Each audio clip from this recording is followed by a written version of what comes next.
다른 신이나 다른 사람에게 절을 하는 사람이 발각되거든 사자굴에 집어 던집시다 라고 한 것을 이 다리오 왕이 이 조소의 인을 짓도록 부추깁니다. 대로도 들어보니까 그럴싸하잖아요. 그래서 조서를 찍었습니다. 지금 이 다니엘 앞에서는 어떤 의미에서 오늘 현대인들이 살아가는 그런 스트레스보다 가장 최강도의 스트레스가 그의 앞에 놓여 있었습니다. 만약에 자기가 지금처럼 하나님 앞에 계속해서 기도한다고 하면, 하나님 앞에서 계속 예배드리는 모습을 보여주면 그는 자기가 지금까지 쌓아왔던 자기의 모든 지위를 잃게 됩니다. 자기가 쌓아왔던 어쩌면 이 가족의 삶들도 나락으로 떨어질지도 모릅니다. 뿐만 아니라 사자굴에 집어 던진다라고 했으니까 자기의 생명까지도 잃게 되는 그러한 극단적인 상황에 처해 있습니다. 여러분들 사업을 하는 와중에 내가 지금 이 한번 선택을 잘못하면 내 사업이 무너지는 그런 상황에 처하게 되면 사람이 잠을 잘 수 있겠어요? 예를 들어서 지금 우리가 어떤 가운데 있는데 내가 사형 선고를 받았다라고 하면 그것을 그냥 우리가 견뎌낼 수 있는 사람은 누가 있겠습니까?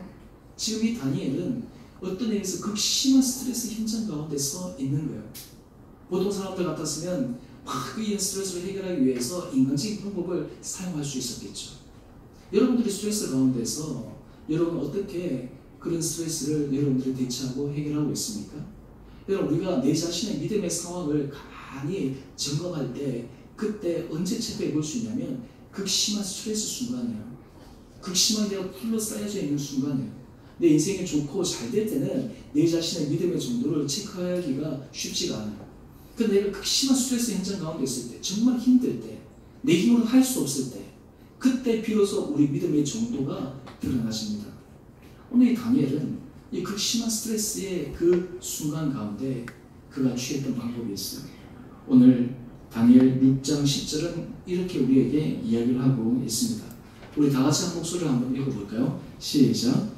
다니엘이 이 조서의 왕의 도장을 지킨 것을 알고도 자기 집에 돌아가서는 윗방에 올라가 예루살렘으로 향한 창문을 열고 전에 하던 대로 하루 3번씩 무릎을 꿇고 기도하며 그의 하나님께 감사하였더라.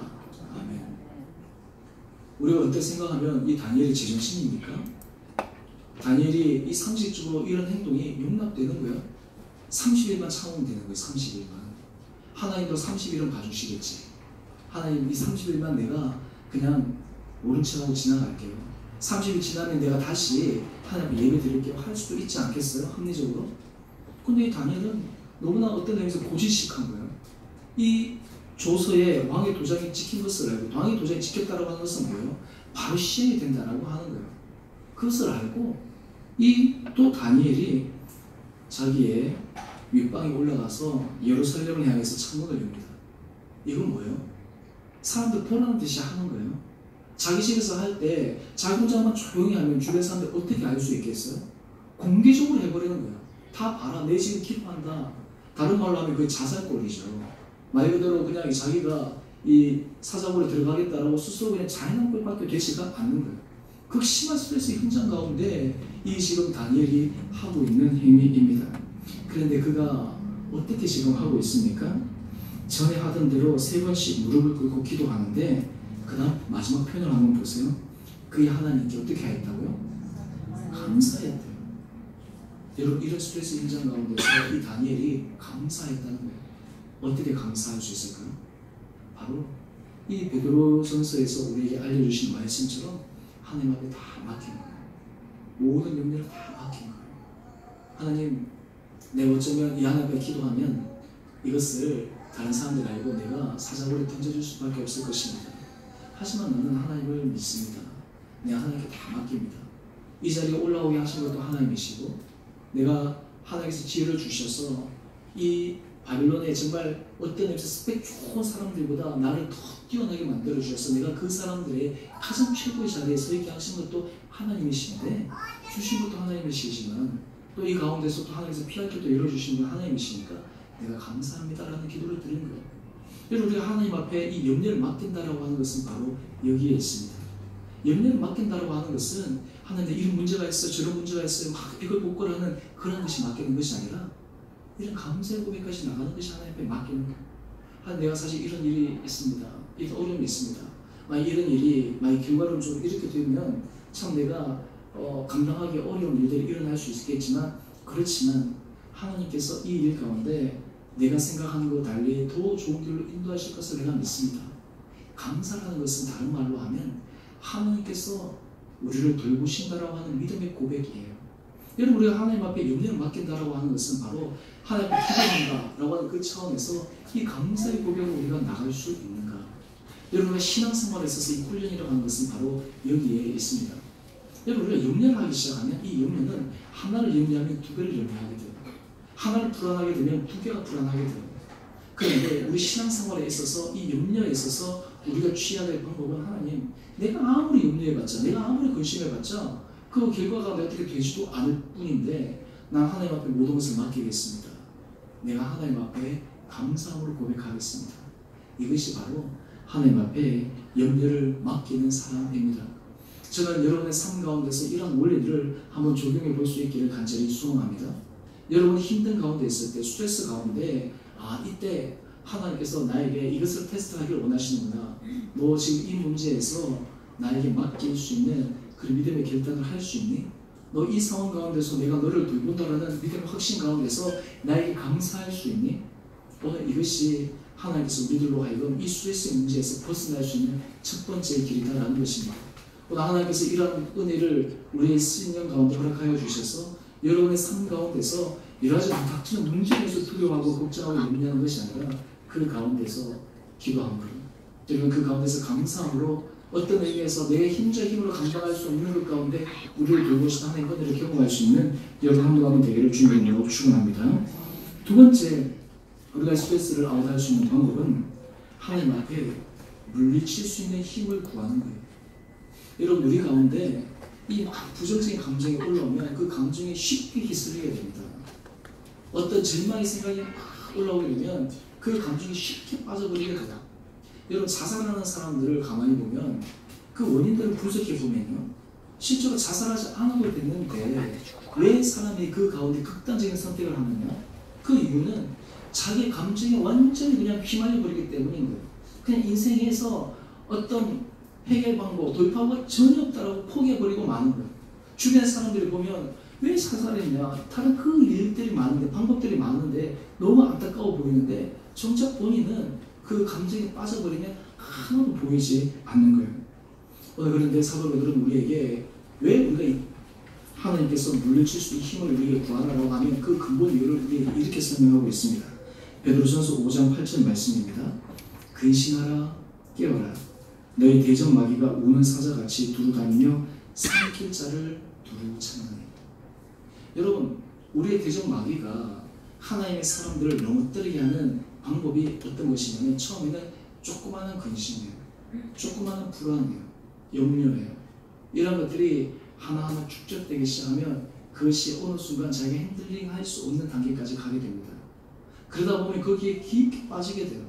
그러다 보면 하나님을 바라볼 수 있는 그 마음이 그의 속에서 사라집니다. 하나님을 의지할 수 있는 신뢰의 마음들이 그의 마음 가운데에서 없어져 버리고 맙니다. 그러다 보니까 그의 마음 가운데 하나님을 바라보지 않고 뭘 바라본다고? 환경을 바라보고 문제를 바라보고, 그래서 결국에서는 넘어질 수밖에 없다라고 하는 거예요. 여기서 우리가 이런 질문을 던져야 됩니다. 우리가 여러 가지 상황이 있을 때, 힘든 가운데 있을 때 우리가 이렇게 질문하지 않습니까? 하나님은 도대체 나에게 왜 이런 상황을 허락하여 주셨습니까? 나로 하여금 왜 이렇게 어려운 가운데서, 이렇게 힘든 사람과 힘든 일 가운데서 나로 하여금 이 일들을 감당할 수 있도록 나를 밀어붙이셨습니까? 하나님이 정말 나를 힘들게 하는 것이 하나님의 본신의 마음입니까? 이런 질문들이 종종 우리 마음속에 나올 때가 있어요. 그런데 정말 하나님의 본심이 무엇인가? 라고 하는 것을 우리들이 질문해 보면, 예레미야 29장 11절은 하나님이 우리를 향하신 그 본심이 무엇인지를 이렇게 설명하고 있습니다. 너희를 향한 나의 생각을 내가 아나니 평안이요 지향이 아니니라. 너희에게 미래와 희망을 주는 것이라. 이 예레미야 선지자가 이 말을 했을 때 상황은 어떤 상황이냐면, 지금 남은 유다가 바벨론에 멸망당하기 직전의 상황입니다. 다른 말로 하면 이제 나라가 멸망한 상황이에요. 이스라엘 백성들의 생각은 하나님 우리를 이렇게 멸망하고 재앙 가운데 빠뜨리는 것이 하나님의 뜻입니까? 결국 여기서 끝나야 됩니까? 그때 예레미야 선지자가 하나님의 음성을 대언한 거예요. 내가 너희를 향한 것은 재앙이다. 내가 너희를 향한 나의 뜻은 평안이다. 오늘 하나님께서 우리에게 들려주신 음성은 바로 여기에 있습니다. 너희를 향한 나의 생각은 평안이라고 하는 거예요. 다른 말로 하면 우리 마음속에 두려움과 불안함과 걱정과 스트레스를 유발시키는 것은 이것은 하나님으로부터 온 것이 아니라는 것을 우리들이 고백하고 깨달아야 됩니다. 그래서 디모데후서 1장 7절 상반절에서는 이렇게 우리에게 이야기를 합니다. 하나님이 우리에게 주신 것은 두려워하는 마음이 아니라고 하는 거예요. 이 두려워하는 마음이 뭐예요? 스트레스잖아요. 두려워하는 마음이 뭐예요? 불안이잖아요. 염려잖아요. 근심이잖아요. 걱정이잖아요. 이것은 하나님으로부터 온 것이 아니다라고 하는 거예요. 하나님으로부터 온 것이 아닌 거예요. 왜 우리가 그것을 붙들고 있어야 됩니까? 왜 그것을 우리가 부여잡고 거기에 대해서 우리가 실험하고 있어야 됩니까? 그래서 이 베드로 사도는 우리에게 이렇게 얘기를 합니다. 베드로전서 5장 9절 말씀인데요. 우리 다 같이 함께 읽어볼까요? 시작. 너희는 믿음을 굳건하게 하여 그를 대적하라. 그런 상황 가운데서 어떻게 하라고요? 대적하라는 거예요. 그런 것을 어떻게 하라는 거예요? 스탑이라고 얘기하라고 하는 거예요. 그런 감정이 올 때 그게 빠지지 말고 스탑! 거기에 대해서 내가 대적하고 물리치라 라고 하는 거예요. 야고보서에는 그렇게 할 때 놀라운 약속을 우리에게 설명하고 있는데 야고보 4장 7절 하반절의 말씀인데요. 내가 이 마귀를 대적하라. 그리하면 너희를 피하리라. 다른 말로 하면 우리가 어떤 부분에 대해서 쉽게 빠져들지 않고 거기에 대해서 저항하고 딱 하기 시작하면 그 우리의 마음을 괴롭히고 힘들고 상황 가운데 우리를 끌고 가려고 하는 그 어둠의 세력이 우리를 피해간다라고 하는 거예요. 오늘 이 대적의 방법을 또 하나 제가 예를 들어서 설명하면 사도행전 16장 25절 26절에 나오는 내용인데요. 지금 바울과 실라가 이 전도 여행을 하는 중에 빌립보 감옥에 갇힌 사건이 발생합니다. 하나님 일을 하는데 하나님께서 그에게 상을 주셔야 되고 그 일이 순탄하게 잘 풀려야 되는데 사람들에게 매맞고 감옥에 갇힌 거예요. 요즘 감옥과 옛날 고대 감옥은 도저히 비교할 수 없을 정도로 정말 그 당시의 감옥은 처참했습니다. 지하에 있는 감옥. 어떤 의미에서 습기도 많고 그냥 어떤 의미에서 아주 벌레들도 많고 말 그대로 그냥 가만히 방치해만 두면 얼마 지나지 않으면 죽을 수밖에 없는 사람이 그냥 파리에서 갈 수밖에 없는 그런 상황 가운데 보통 대부분의 사람들이 그런 상황에 처해지게 되면 어떻게 될까요? 마음속에 불안한 생각들, 두려운 생각들, 때로는 걱정, 근심, 스트레스 지수가 끝까지 올라가서 실제로 환경보다는 어떻게 되는 거예요? 자기 마음 때문에 그냥 쉽게 몰락해버리고 마는 것이죠. 그런데 사도행전 16장 25절 26절에 보면 이 바울과 실라가 그 감정, 그 두려운 마음을 대적하는 것을 우리에게 설명하고 있는데 어떻게 하고 있냐면 이 두 사람은 기도합니다. 찬송합니다. 제가 앞에 기도할 때라고 말씀을 드릴 때는 우리의 염려를 하나님 앞에 맡기고 하나님의 은혜를 구하는 것이다 라고 했는데요. 또 하나 우리가 하나님 앞에서 우리가 이 찬양이라든지 기도라고 하는 것은 우리가 이 부정적인 감정에서 대적할 수 있는 강력한 영적인 무기다라고 하는 거예요. 하나님 우리에게 있는 강력한 무기를 주셨음에도 불구하고 우리는 이런 무기를 사용하지 않고 활용하지 않고 그냥 무력하게 그냥 당하는 그런 경우를 종종 있지 않습니까? 그런데 여기에서 참 놀라운 일이 일어납니다. 어떤 일이 일어나냐면 바울과 실로가 기도하고 하나님을 찬송할 때 죄수들이 다 듣습니다. 그런데 갑자기 큰 지진이 일어나는 거예요. 옥토가 움직입니다. 문이 다 열립니다. 모든 사람의 매인 것이 다 벗어집니다. 지금 오늘 이 사건을 통해서 오늘 우리가 심리적으로 불안함과 걱정과 스트레스로 감옥에 갇혀 있을 때 우리가 그 안에 매여 있으면 우리는 결국에서는 그 스트레스와 불안과 그리고 자기의 두려움으로 인해서 점점 영혼이 말라가는 파래지는 죽음에 이를 수밖에 없습니다. 하지만 그 감정에 그 불안함에 그 어려움에 우리가 하나님 앞에 기도와 찬양으로 우리가 대적하게 되면 오늘 이 바울과 실라에 묶였던 그 옥토가 열리고 자기 매인 것이 다 부러졌던 것처럼 하나님이 우리 삶 가운데서 심리적인 이 감옥과 같은 것에서 풀어지는 그런 놀라운 은혜를 우리에게 허락하여 주십니다. 하나님 앞에서 우리가 이런 믿음의 고백을 가지고 있을 때 우리는 이런 담대함을 가질 수 있습니다. 그래, 언제든지 나에게 한번 찾아와 봐라. 언제든지 그런 불안함에서 나를 직면해 봐라. 내가 거기에 지쳐 쓰러지지 않고 내가 거기서 대적하여 이겨나갈 수 있는 힘을 하나님께서 내게 허락하여 주실 거다. 오늘 바라기는 여러분 한 분 한 분들에게 하나님의 이런 믿음의 강건함과 이런 믿음의 결단들을 여러분들이 허락하여 주시기를 주님으로 모두 축원드립니다. 세 번째, 우리가 이 속에서 아웃할 수 있는 이 정말 중요한 것은요, 하나님께서 하실 일을 바라볼 수 있는 은혜를 구해야 됩니다. 현재 문제에서 뿐만 아니라 하나님께서 우리에게 하실 일을 바라볼 수 있는 믿음의 눈이 우리에게 있어야 돼요. 베드로전서 5장 10절 말씀을 보면 그리스도 안에서 우리를 부르사 자기의 영원한 영광에 들어가게 하시니가 잠깐 고난을 당한 너희를 신이 온전하게 하시며 굳건하게 하시며 강하게 하시며 터를 견고하게 하시리라. 하나님께서 우리에게 하실 놀라운 일을 이 사도 베드로가 바라보고 있다라고 하는 거예요. 많은 사람들이 현재 삶 가운데서 지쳐서 쓰러지지만 오늘 우리 믿음의 사람들은 하나님께서 하실 일을 믿음 가운데서 바라보면서 그것을 승리하며 나갈 수 있는 사람이 바로 이 스트레스를 극복해 나갈 수 있는 그러한 믿음의 사람이다라고 하는 것입니다. 저는 바라기는 여러분의 삶 가운데, 여러분의 마음 가운데, 여러분의 시선 가운데 하나님께서 여러분이 하실 그 일을 바라볼 수 있는 믿음의 눈들이 여러분과 있게 되기를 주님 이름으로 축원합니다. 여러분의 고난이 있을 때, 수요가 있을 때, 어려움이 있을 때 이렇게 기도를 하십시오. 하나님께서 이 일을 통해서 나에게 어떤 일을 하려고 하십니까? 내가 지금 당한 이 스트레스를 통해서 하나님께서 어떤 놀라운 일을 이루기 위해서 나로 하여금 이런 것을 경험하게 하십니까? 내가 두려워하고 불안하고 염려하는 이 문제에 대해서 하나님께서 어떻게 이 부분을 해결하기를 원하셔서 그것을 내가 체험하기를 원하셔서 나로 하여금 이런 길에 직면하게 하십니까?